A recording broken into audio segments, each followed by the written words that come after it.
નમસ્કાર દોસ્તો, આપનું સ્વાગત છે આપણી આ યુટ્યુબ ચેનલમાં.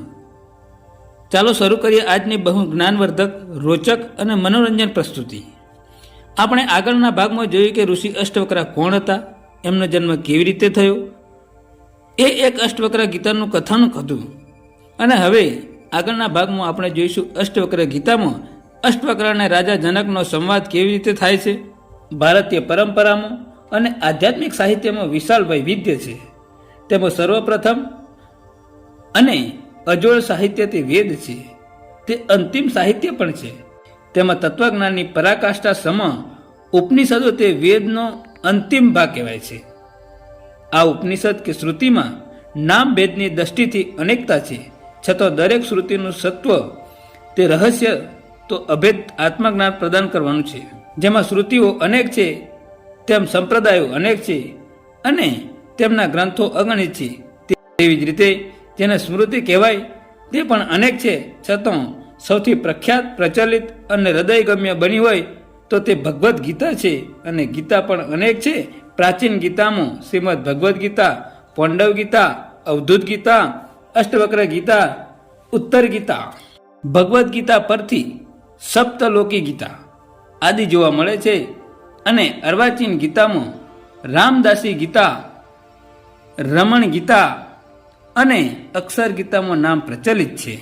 અષ્ટવક્ર ગીતામાં સાધક, જિજ્ઞાસુ અને મુમુક્ષના કલ્યાણાર્થે ગુરુ અને શિષ્યનો કલ્પિત ભેદ સર્જી સૂક્ષ્મ તત્વનું નિરૂપણ કરવાનો એક ચમત્કારિક પ્રયોગ થયેલો જોવા મળે છે. તત્વજ્ઞાનનું સ્વરૂપ સ્પષ્ટ કરવા માટે અને આત્મચિંતનના પ્રવાહનું સાતત્ય જાળવવા માટે જ ગુરુ અને શિષ્યના નાટ્યાત્મક પ્રયોગનો આધાર લેવો પડે છે. વૈદિક શિક્ષણ પ્રણાલિકામાં વારંવાર એક વસ્તુ જોવા મળે છે કે શિષ્યની શંકાનું સમાધાન કરવા અને તેની મૂંઝવણના પ્રશ્નો કે સંશયોને નિર્મૂળ કરવા ગુરુ પોતે જ શિષ્ય ભાવે પ્રશ્ન કરે છે અને પોતે જ વણખેડાયેલા જીવનના મૂળભૂત કોયડાઓનો ઉકેલ પણ આપે છે. જેના જીવનનો મુદ્રાલેખ છે કે મારું કંઈ જ નથી, માટે જ સર્વસ્વ મારું છે. અંતમાન શરીર મારી દોલત નથી, તેથી સંપત્તિ મારી અનંત છે. વ્યક્તિ અને વિરાટ, વ્યષ્ટિ અને સમષ્ટિ, પિંડ અને બ્રહ્માંડ સૌ શરીર મારો જ છે. તેથી મારો દેહ બળવાથી હું બળી શકું તેમ નથી. મિથિલા નગરી ભસ્મીભૂત થવાથી મારું કંઈ ભસ્મ થાય તેમ નથી. આવી વિચારસરણીના પ્રેરણા તે બીજું કોઈ નહીં પણ રાજા જનક હતા, જે વિદેહી મુક્ત કહેવાય અને જીવન મુક્ત તરીકે જાહેર થયા. તેવા જીવન મુક્તે સ્વયંની અવ્યક્ત વાણીને વાચા દ્વારા અભિવ્યક્તિ આપી. અષ્ટવક્ર ગીતા દ્વારા પ્રશ્ન પૂછી રહસ્યોદ્ઘાટન કર્યું. આત્મા સાક્ષાત્કારનું, બ્રહ્મ જ્ઞાનનું કે આત્મ અનુભૂતિનું રાજા જનકનું જીવન હરતી ફરતી જીવંત સ્મૃતિ અને શ્રુતિ જેવું હતું. જો તેઓ જતા કે જે તેમને મળતા તે સૌ તેમના હૃદયને અદ્રશ્ય શિલાલેખ જરૂર વાંચતા અને વગોળતા, મારું કંઈ જ નથી અથવા સર્વ કંઈ મારું છે. અનંત એ જ મારી સંપત્તિ છે, જેમાં કંઈ મારું નથી. રાજા જનક અને ઋષિ અષ્ટવક્રનું અષ્ટવક્ર ગીતાના સંદર્ભમાં અવલૌકિક મિલન થાય છે. અહીંયા પહેલા શ્લોકમાં રાજા જનક કહે છે કે કેવી રીતે જ્ઞાન પ્રાપ્ત થાય છે, કેવી રીતે મુક્તિ મળે છે અને કેવી રીતે વૈરાગ્ય પ્રાપ્ત થાય છે. રાજા જનકનો પ્રશ્ન સાંકેતિક અને સહેતુક છે. તે સીધો આદેશ છે એવું પણ નથી અને આડકતરો ઉપદેશ નથી તેવું પણ નથી. આ તો કોઈ અણસાર વિનાનો સાર અને સંદેશ વિનાનો સંકેત છે. જનકજી પૂછવા ખાતર પૂછતા નથી, પણ આપણા આધ્યાત્મિક વારસાનો ઊંઘતો જગાડવા પૂછે છે. આપણી ભૂસાતી જતી અને ભૂલાયેલી સંસ્કૃતિને સુસંસ્કૃત કરવા પૂછે છે. રાજા જનક શિષ્યરૂપી વાછરડું છે. અષ્ટવક્ર રૂપી ગાયના સ્તનમાં જ્ઞાન અમૃતનો ભંડાર છે. તે જાણીને ઘેલ કરતો દોડે છે અને વિચારે છે કે જ્યાં સુધી પાસે જઈને પ્રશ્નરૂપી ગોથું નહીં મારીએ ત્યાં સુધી દૂધની શેરની જેમ જ્ઞાન અમૃતની શેર છૂટશે નહીં. દૂધ તો આંચળમાં ભરપૂર હોય છે, પણ જ્યાં સુધી વાછરડું ગોથું ન મારે ત્યાં સુધી ગાયનો પાનો ચડે નહીં અને તેમ પૂછ્યા વિના જ્ઞાન અમૃતનું પાન થઈ શકે તેમ નથી. માટે જનકજી પ્રશ્ન પૂછે છે તેમ નથી, પણ જનકજીને જીવન મંત્ર છે કે હવે તો બસ પીવું અને પાવું માટે જ પ્રશ્ન પૂછે છે. સાંભળવામાં આવે છે કે રાજા જનકને એકવાર સપનું આવ્યું અને સપનામાં તેમણે જોયું કે પોતે ભિખારી હતા, ચીથરેલા હાલ હતા, દિવસોથી ભૂખથી તરફડતા હતા. તેથી શરીર શુષ્ક અશક્ત અને લાચારી જીવન જીવતા હતા. એક દિવસ ભૂખથી ખૂબ જ આકુળ વ્યાકુળ થઈને ભિક્ષા માટે રખડતા હતા. ખૂબ જ મુશ્કેલીઓથી ક્યાંકથી દાળ ચોખા મળ્યા ત્યારે ખીચડી રાંધવા માટે પાત્ર નહોતું. તે પણ દયાદાનથી મળ્યું. જે માટીના હોંડલામાં તેમણે ખીચડી ચડાવી તેની નજીક તે બેઠા હતા. ખીચડી તૈયાર થશે અને ભૂખ શાંત થશે એ આશાએ તે ખીચડી ચડાવવા માટે બેઠા હતા. ખીચડી રાંધવાની રાહમાં અનાયાસે વિઘ્ન આવ્યું. બે આખલા લડતો લડતો ત્યાં આવી ચડ્યા છે અને હોંડલું ફૂટી ગયું. ખીચડી માટીમાં રગદોળાઈ ગઈ. સપનું તૂટી ગયું. ભિખારી ભાગી ગયો અને જાગ્રતનો જનક પેદા થયો. જનકની શંકાનું સર્જન થયું. સંદેહના વંટોળિયાથી જનક વીંટળાઈ ગયા. પોતાના પ્રશ્નથી તે ઘેરાઈ ગયા. મિથિલા નગરીનો નરેશ સાચો કે સપનાનો ભિખારી સાચો? સપનાનો ભય, ભૂખ, ભ્રાંતિ, ગરીબાઈ, લાચારી સાચો કે આ મહેલ, દોલત, વૈભવ, ધન, ધાન્ય, ભંડાર અને જાગ્રતની ક્ષુધાતુક્તિ સાચી? જાગ્રત અવસ્થા સાચી કે સપના અવસ્થા સાચી? આ સત્ય કે પેલું, આ ખોટું કે પેલું? પોતાના સંદેહને મિટાવવા જનકે અનેક વિદ્વાનોને પૂછ્યું, પણ કંઈ ના કંઈ ઉત્તર ન આપી શક્યા. અંતે કહેવાય છે કે અષ્ટવક્રાજી જનકને ઉત્તર આપે છે અને અષ્ટવક્રાજી કહે છે કે ન તો આ સત્ય કે ન પેલું સત્ય, ન જાગૃતિ સાચી કે ન સ્વપ્ન સાચું. બંને અવસ્થામાં જે સાક્ષી છે તે સત્ય છે. તે સાક્ષી જ નિત્ય અને શાશ્વત છે. આ પેલું હું તું સર્વ મિથ્યા છે. અને આવા જ ઉત્તરથી જનકજી વિચારના વંટોળમાં ફસાઈ ગયા અને તેથી જ તેમણે શિષ્યત્વનો સ્વીકાર કર્યો અને નિસંદેહ આત્મજ્ઞાન માટે પ્રશ્ન કર્યો. અને જનકજી પ્રશ્ન પૂછે છે તેનું અન્ય કારણ એ પણ છે કે તેઓ પશ્ચાતાપના તાપમાં તૃપ્ત છે. અષ્ટવક્રાજીની મુલાકાતથી તેઓ બેચેન બન્યા છે. આખી રાત તેઓ ઊંઘ્યા નથી તેવું સાંભળવામાં આવેલું છે. અષ્ટવક્રાજીનું જીવન, અષ્ટવક્રાજીનું તેમના દરબારમાં આવવું તે જાણે અજ્ઞાનીની નિંદ્રામાંથી જનકજી અને સમયના સમાજને ઉઠાડવા જેવું છે. પણ કહેવાય છે અંતે તો જનકજીને નિમિત્ત બનાવીને સમાજ કલ્યાણ અર્થે જ ઉપદેશ છે. જ્યારે કુંબળીબાઈ પોતાની વક્ર કાયામાં અવક્ર સત્યને સંતાડીને અષ્ટવક્રાજી જનકની સભામાં પ્રવેશે છે ત્યારે સભાસદો સાથે પોતે પણ હસે છે. તેથી જનકને ખૂબ જ આશ્ચર્ય થાય છે અને તેમને પૂછાઈ જાય છે કે બેટા તું કેમ હસે છે? હસું નહીં તો શું કરું? મોચીઓની સભામાં મૃતદેહને બદલે સત્યનો નિર્ણય તોળાઈ રહ્યો છે.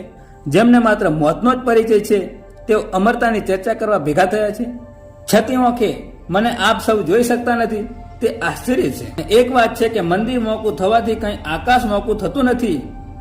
ભર સભામાં અષ્ટવક્રાજીના આવા વચનો સાંભળીને જનકજીને બેચેન બન્યા.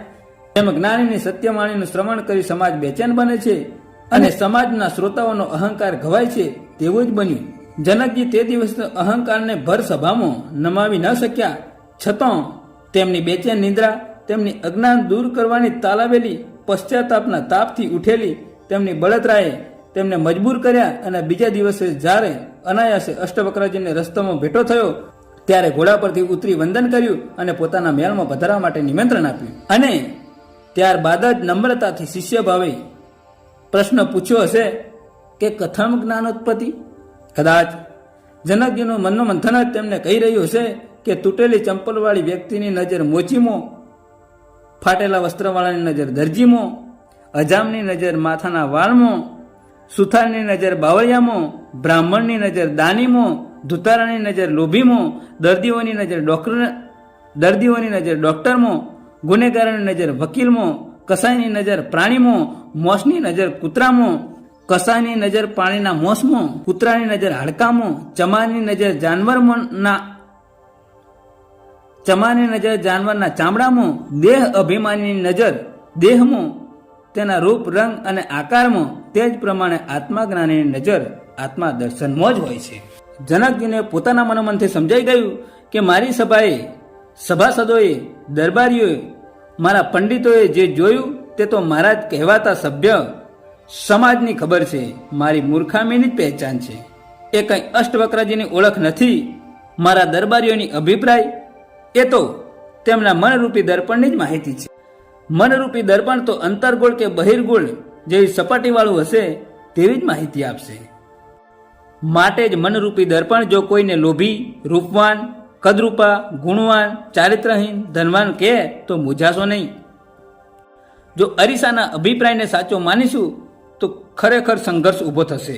સમગ્ર સમાજ એક દર્પણ છે અને સમાજ જેટલો પરિપક્વ અને ચિંતનમય હશે તેવું જ આપણું પ્રતિબિંબ તેમાં દેખાશે. જેમ જુદા જુદા અરીસામાં ઘણી વખત આપણે ખૂબ ઊંચા, પાતળા અથવા ખૂબ જાડા દેખાઈએ છીએ, છતાં આપણે તેવા હોતા નથી. તેવી જ રીતે જનકજીની સભામાં અરીસો અષ્ટવક્રાજીને જેવા હતા તેવા દેખાડી ન શક્યા અને સ્વસ્વરૂપે તેઓ અવક્ર હતા, છતાં અરીસાએ તેમને વક્ર તરીકે જ દર્શાવ્યા. આમ વક્ર દર્શન એ તો અરીસાનો સ્વભાવ છે. અરીસાના સ્વભાવ મુજબ જ પ્રતિબિંબ દેખાય છે. તેથી એ વાત નક્કી છે કે જે વ્યક્તિ જગત કે સમાજના અરીસા પાસેથી અભિપ્રાય કે મંતવ્ય મોગીને જીવે છે એ પોતાને જાણ્યા વિના જ જીવે છે. જનકજીની જેમ જેઓ મનન કરી શકશે, નમ્રતાની શરણાગતિ દ્વારા પ્રશ્ન પૂછી શકશે, તેઓ જ સમજી શકશે કે આત્મા વિચાર કે મનન દ્વારા લોકમત તેજાઈ જશે.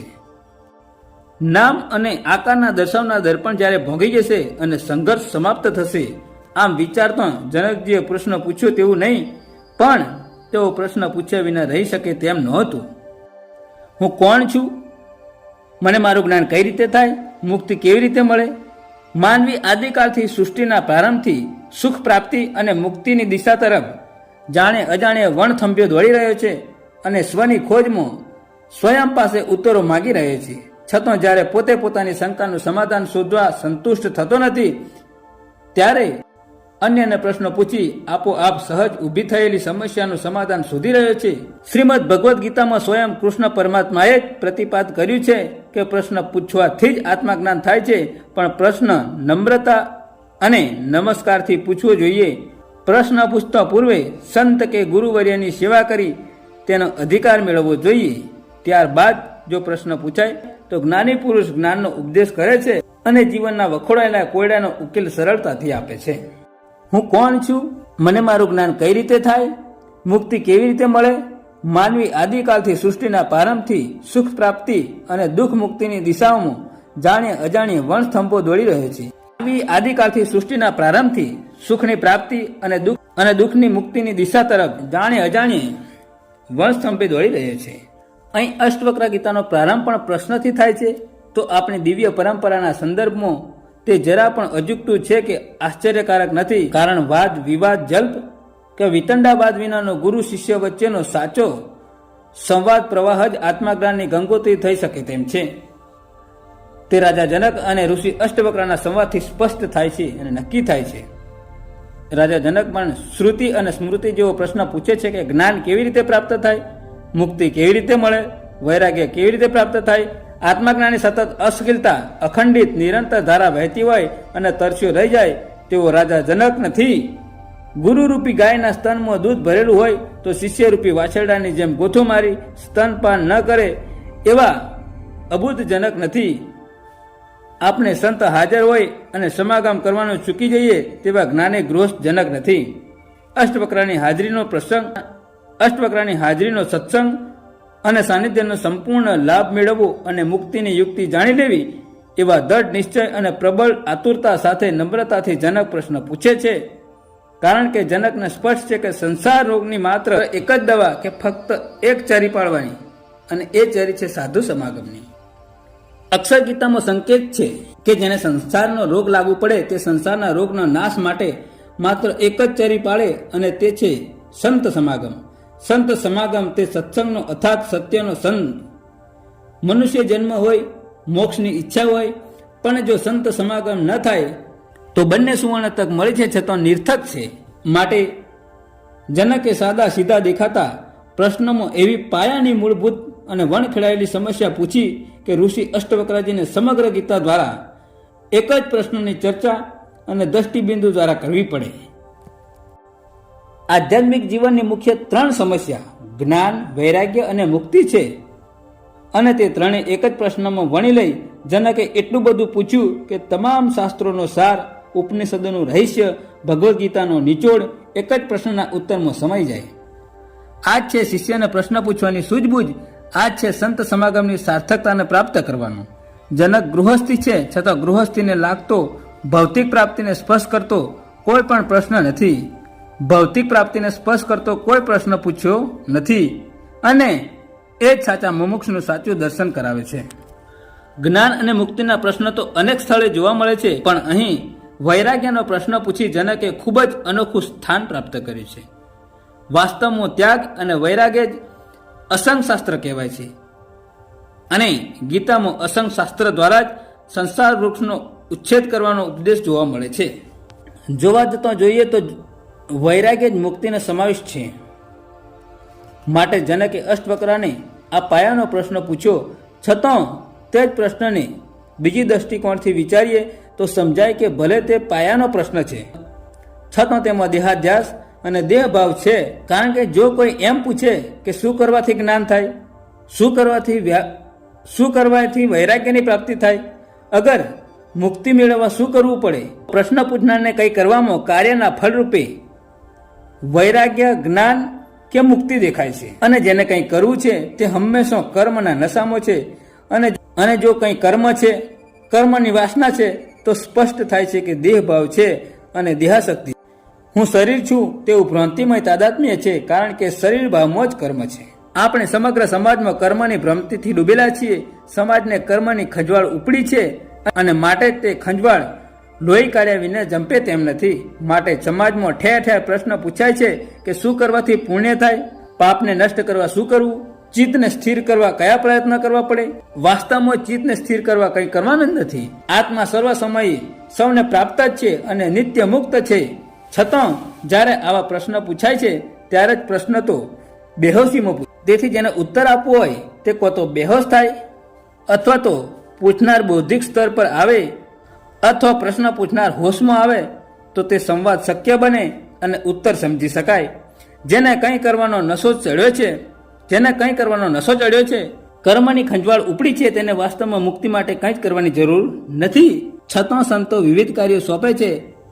કોઈને વ્યાકરણનો અભ્યાસ, તો કોઈને જપ, મંત્ર, આસન, પ્રાણાયામ, ધ્યાન આદિનો રસ્તો બતાવે છે.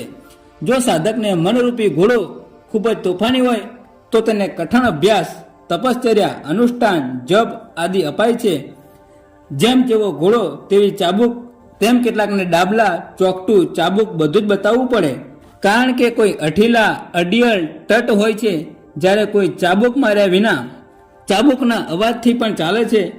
કોઈ ચાબુકના પડછાયાને જોઈને દોડે છે. તેથી જેમ ઓછા તોફાની ઘોડાને કાબુ લેવા ઓછી મહેનત કરે, તેમ ઓછા ચંચળ અને સ્થિર મનને કાબૂમાં લેવા, સંયમી બનાવવા ઓછા શાસ્ત્રો, ઓછું અધ્યયન, નહિવત જપ, તપ કે જવલ્લે જ કઠણ સાધનોનો ઉપયોગ કરવો પડે છે.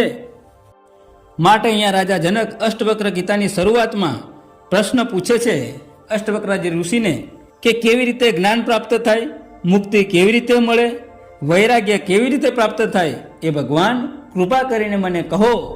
અને જનક રાજાના આ પ્રશ્નનો ઉત્તર અષ્ટવક્ર ઋષિ જે જવાબ આપે છે તે આપણે આગળના વિડીયોમાં જોઈશું.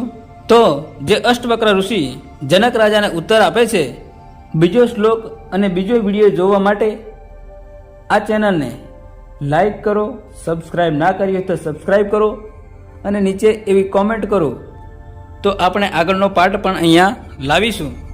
માટે અહીંયા આપણે આ વાણીને અહીંયા વિરામ કરીએ છીએ. ધન્યવાદ.